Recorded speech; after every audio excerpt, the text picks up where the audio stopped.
这是全球唯一一个脏乱差穷全方位碾压印度的国家，一半坐火车一半挂火车，一节车厢能挤上500多个人。你以为这是印度啊？不，这是比印度更开挂的孟加拉，车厢、车顶甚至车窗，只要能挂东西的地方全都吊满了人。然而这场面只不过是孟加拉人的基操，他们最擅长的是把三轮开成奔驰。孟加拉的首都达卡有着世界第一三轮之都的美称，在这你很难看到公交或的士，因为汽车根本无法生存。孟加拉没有交通规则，路边的停车位全被垃圾占满，整个首都只有60个交通信号灯，还大部分都是坏的。这里的公交没有固定发车时间，司机也不知道啥时候能到下一站，只有摩托和人力三轮能动起来。三轮师傅们在这儿可吃香了，简直如同蛟龙入海。他们在人群和垃圾堆中灵活乱窜，时不时还来个紧急刹车。除了乱脏这方面，孟加拉也是吊打印度。大家都知道印度的恒河就是一整个元素周期表，可很少有人知道恒河的出海口就在孟加拉国境内。孟加拉人崇敬无比的母亲河是恒河的支流，名叫布里干加河。这条河只能用不堪入目来形容，堆积如山的生活垃圾，散发着恶臭的粪便。关键孟加拉人还每天都在这河里洗澡刷牙。你以为他们的生命力很顽强，其实该国每年都有数以万计的人死于疟疾、霍乱等多种疾病。即便这样，他们也依旧享受用河水泡澡。比起科学，孟加拉人更愿意相信温柔的母亲河才能真正洗涤他们的灵魂与病痛。这里的如厕方式也与印度相似，孟加拉人钟爱露天厕所，无论男女都习惯随地大小便。一到下雨天，大量排泄物和生活垃圾就会混着雨水被冲上路面，没有下水道，水位直逼人的膝盖。你如果想出门，那就只能忍着恶心淌着粪水过街。厕所其实也有，但很难见到，且孟加拉人从不在厕所里放纸，只放一盆水。这水是用来洗手还是洗哪里，大家自行想象。最糟糕的是手抓饭是这里的特色，上完厕所再吃饭，那味道啊真香！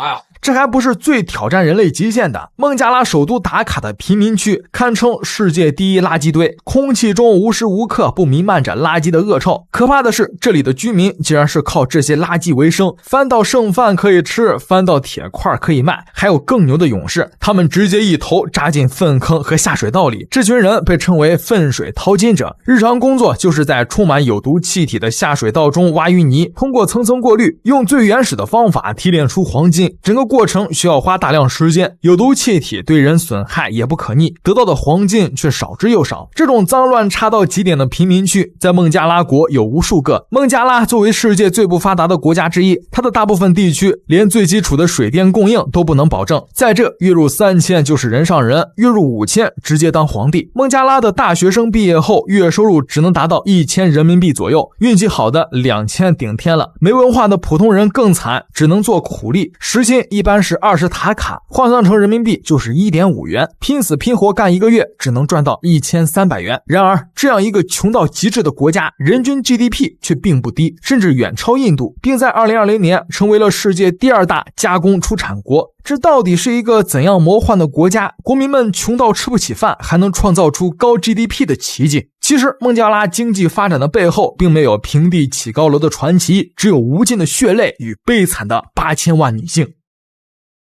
孟加拉跟印度最大的不同就是女性执政，而且还是2位女性轮流执政。国家在他俩手里就是扯头花的擂台，一会儿变成民主制，一会儿又变成独裁制。女性执政的国家，女性地位肯定不低吧？恰恰相反，孟加拉的女性简直就是生活在地狱，甚至不如印度。这个国家女性受教育率极低，42%的女性连小学都没有上完。最荒唐的是，这里盛行一夫多妻制，孟加拉男人最多可以娶4个老婆，且不需要给彩礼，女性还要承担沉重的嫁妆，嫁妆越丰厚，女方在婆家的地位也会越高。许多家庭为了给女儿找个好归宿而债台高筑，甚至倾家荡产。当然，男方也不是啥都不用掏，他们结婚需要缴税。按规定，孟加拉男人从娶第2个妻子开始就需要缴纳9800塔卡左右的税，约为人民币700元。第3个需缴纳30800塔卡，约人民币2200元。第4个缴纳42000塔卡，约为人民币3000元，算下来娶4个老婆也只需人民币6000元左右。对我们来说是洒洒水，但对孟加拉人来说却算得上一笔巨款。为了刺激民众结婚缴税，2017年孟加拉政府特地规定，只要父母和法院批准，就算女孩未满18岁，她也能结婚。问法院，问父母，就是不问女孩本人意愿。由此，孟加拉成为了整个亚洲同婚率最高的国家，有29%的女性未满15岁便踏入了婚姻殿堂。听起来离谱，但能嫁人的孟加拉女孩已经算很幸运了，更不幸的会直接沦落为烟花女子。很难想象在21世纪还有国家在发生这样的事情，怎么不魔幻呢？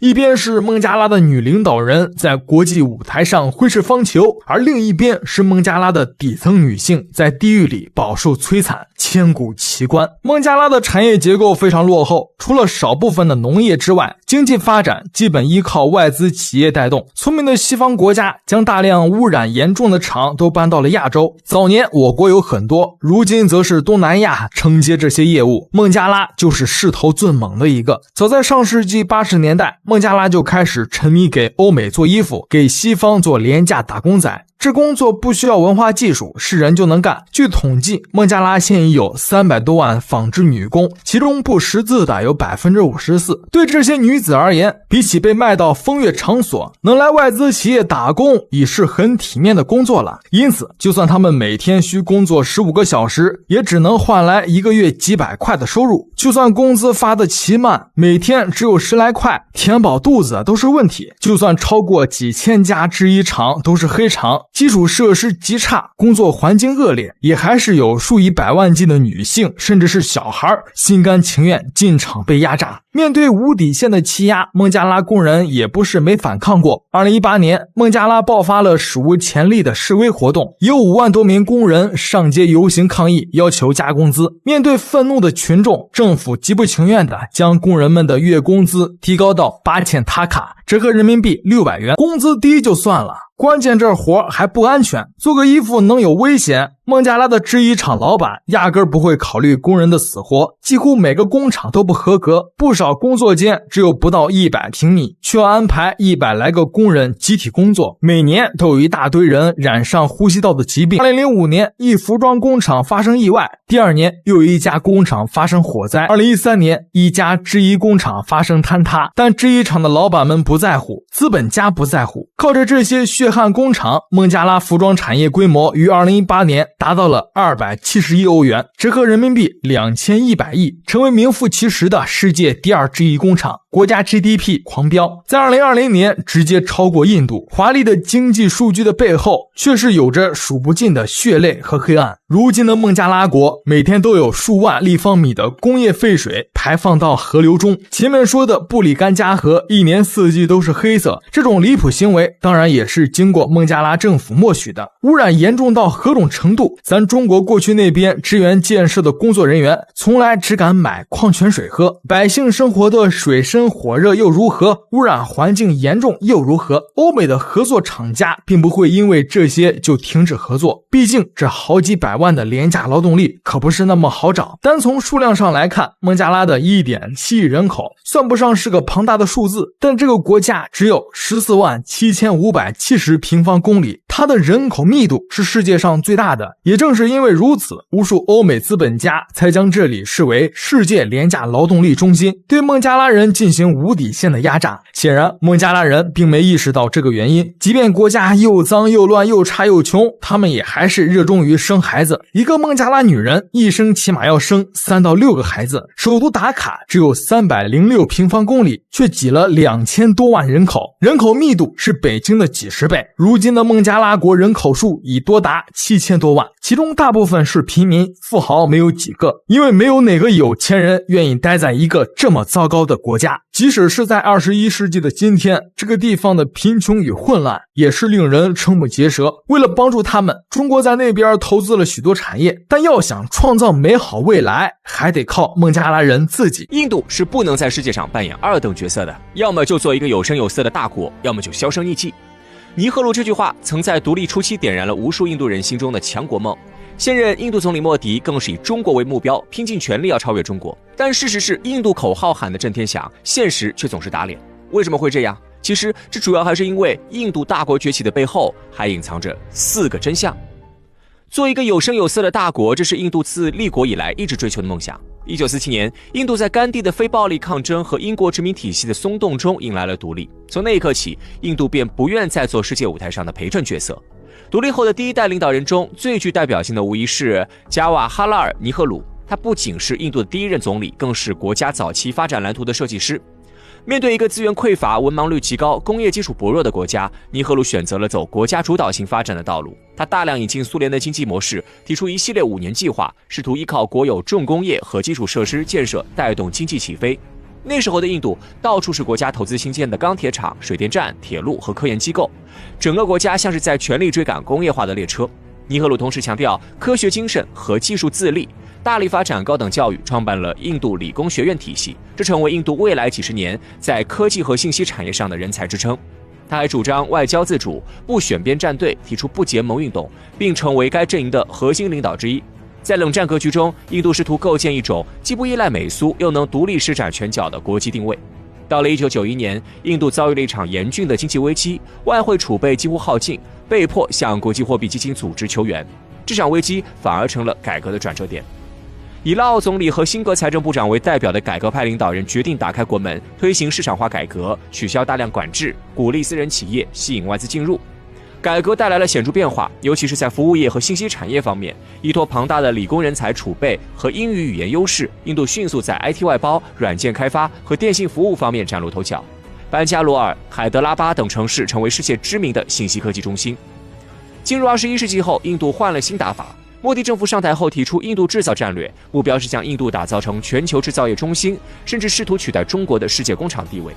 与此同时，他还推动数字印度、清洁印度、智慧城市等一系列现代化计划，试图在基础设施、电子政务和城市治理方面实现跨越式发展。在国际事务中，莫迪则更具主动性，频繁访问全球各大国，争取投资与战略合作，还积极参与四方安全对话等印太安全机制，以提升印度的国际影响力。在军事方面，印度始终没有放松对硬实力的追求。从上世纪80年代建造第一艘航母开始，到如今的国产航母、超音速导弹、第5代战机研发，再到对外频繁军购和扩军备战，印度的军费年年攀升，野心从未掩饰。可以说，从尼赫鲁时代的经济计划到辛格时期的市场改革，再到莫迪提出的印度制造，印度始终没有放弃成为有声有色的大国。但结果如何呢？尽管印度在过去几十年里不断自我革新，尝试崛起为世界强国，但现实却远比他想象的要残酷得多。最直观的现实就是发展水平的严重失衡。虽然印度号称全球第5大经济体，但这个数字在很大程度上是人多凑出来的。一旦摊到人均 GDP 上，印度立刻掉出世界前100，至今仍排在全球中下游，仅略高于非洲多数国家。基础设施更是软肋。尽管印度制造喊得响亮，但电力供应不稳，道路拥堵严重，铁路老化，港口效率低下，依旧是制约发展的老问题。即便是在大城市，新建的高楼和破旧棚户区常常只有一墙之隔，许多乡村地区甚至连基本的自来水、网络、电力都难以保障，社会公共服务领域的问题更为普遍。以医疗为例，印度虽然有部分高端私立医院，但占绝大多数的基层医疗机构条件极差，人手紧缺，设施落后，大量贫困家庭看病要走上百公里，有时只能依靠传统草药或神庙祈福。教育体系同样问题重重，印度虽然有 IIT 这样的名校，但绝大多数普通公立学校缺乏师资，教学质量堪忧，甚至连基本课桌、厕所都不齐全。文盲率至今仍居高不下，在一些落后邦，成年文盲依旧占人口比例的1/4以上。失业率同样是一颗难以掩盖的痛点。官方数据显示，印度每年新增劳动力超过1000万，但可提供的正式就业岗位却远远不够。大批大学毕业生只能从事低薪无保障的非正规工作，例如送货员、客服、街头小贩等。更令人尴尬的是，在科技和工业层面，印度所谓的崛起其实也不牢靠。虽然印度 IT 服务业在国际上小有名气，但绝大部分集中在外包与维护领域，缺乏自主核心技术。而印度制造喊了10年，制造业在 GDP 中的占比不仅没升，反而略降。大量电子、机械、汽车关键部件依赖进口，自主生产能力极为有限。军事方面看似风光，但实则虚胖。印度确实购买了不少先进武器，包括法国阵风战机、俄罗斯 S-400防空系统和美国重型运输机等，但国产化水平偏低，后勤维护困难，自主研发项目进展缓慢。最具代表性的就是 LCA 光辉战斗机项目，耗时几十年仍未完全成熟。所以说，印度在过去几十年确实经历了多次发展高峰，也取得过阶段性成绩，但现实依然不容乐观。无论是经济质量、民生改善、治理能力，还是科技实力与国际信誉，印度都还远未达到一个真正强国的标准。事实上，印度之所以始终无法跨入真正强国的门槛，绝不只是因为资源不足或机会不够，而是因为背后隐藏的4个真相。首先是国家结构的先天问题，表面上印度是一个统一的联邦共和国，实际上却极度碎片化。从语言到宗教，从种族到地域文化，印度的内部差异之大，各邦之间发展水平悬殊，资源分配不均，中央政府很多政策在地方往往难以推行。许多基础建设项目因为地方阻力、利益分歧、执行混乱而拖延甚至烂尾。一个国家若连基本的政策一致性都无法保障，如何能高效运转，谋求崛起？其次是效率低下的民主制度与根深蒂固的腐败现象。虽然印度常以世界最大民主国家自居，但这一体制带来的更多是政局频繁更迭、党派间内耗和政策朝令夕改。此外，从村官到高层，腐败几乎是公开的秘密。大型项目从预算到执行之间层层扒皮，资金流失严重，真正落实到老百姓身上的资源少之又少。社会层面的问题更为棘手。虽然宪法已经明令废除种姓制度，但在现实中，它依然是决定命运的潜规则。低种姓群体无法分享发展成果，而高种姓则垄断资源，维持既得利益。这种阶层固化让印度大量人口始终处于贫困落后状态，国家的发展动力因此被极大削弱。与此同时，宗教与民族矛盾持续激化，也在不断撕裂这个国家。印度拥有上亿穆斯林、锡克教徒和其他少数民族群体，但印度教民族主义近年来却愈发强势。这种意识形态被某些政党用来拉拢选票，制造对立，在大选中屡试不爽。然而，这种身份政治的胜利最终换来的却是国家认同感的丧失和社会的撕裂。一个彼此敌视的国家如何构建共同的未来？更糟糕的是，印度的发展模式本身也存在错位。在赶超中国的焦虑下，印度一方面鼓吹印度制造，一方面又继续依赖以外包为主的信息服务业，国家资源被分散在多个方向上，缺乏清晰的战略重心。所有这些问题单拿出来看，似乎都可以修补，但当它们彼此交织叠加之后，构成的就是一个难以自我纠正的深层困局。今天的印度最大的问题不是崛起的慢，而是还没准备好就想崛起。梦想不能停，但梦不能永远只是梦。也许对印度而言，真正的强大不是体现在 G20 上的频繁亮相，也不是在联合国争一个席位，而是有一天他的孩子都能接受像样的教育，农村能喝上干净的水，女性不再害怕夜路，一个人的未来不再由姓氏决定。如果连这一点都无法做到，那么所谓的大国梦就只是一场用来麻痹现实的幻影罢了。